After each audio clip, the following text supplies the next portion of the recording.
remember growing up, I attended Chinese school, which for those who don't know, is this fun extra school that you go on the weekends to learn a heritage language. And I just remember having upperclassmen in Chinese school who were succeeding, whether it was in mathematics, all of these extracurriculars.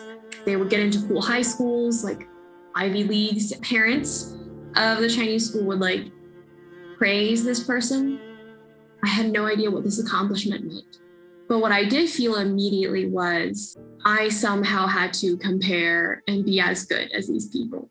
This is a common experience for many people in the AAPI community, and it can be summed up by one phrase: the model minority myth. It's rooted in stereotypes. It's what forces AAPI children to grow up with the pressure to always overachieve and outperform everyone else. From a young age, and because I was like one of the few, I think your racial identity stands out. The pressure to be the best can come from different places, like parents and friends. The term model minority itself stems from the apparent success of Japanese Americans in the U.S. following Japanese internment during World War II. Those seemingly positive stereotypes that are often understood as harmless have silenced the struggles of Asian Americans and given them a false sense of belonging. I think one of the most insidious things also is that we are essentially being told if we can rise to the stereotype, then we will finally be seen. We'll be seen as white. And we can see, of course, that doesn't happen.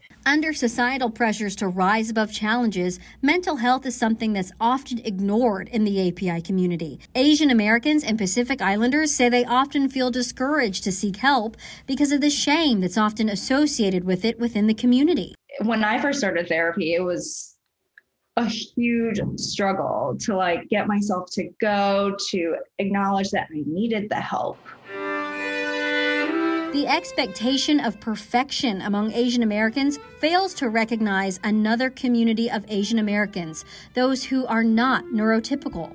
I did not realize growing up that I was neuroatypical because, for one, I was very high achieving in school, so it sort of was swept under the rug, and any sort of symptoms of ADHD and autism that I presented they were sort of like cast away. They were like, oh, well, this individual they're really smart, they're not like others.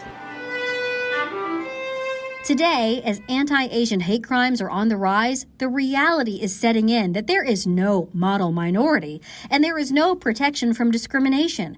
But now, the community is being heard. To show support and solidarity for those vulnerable communities. It's being cautious, it's being scared, it's also being proud, and it's also, for the first time, standing up for yourself.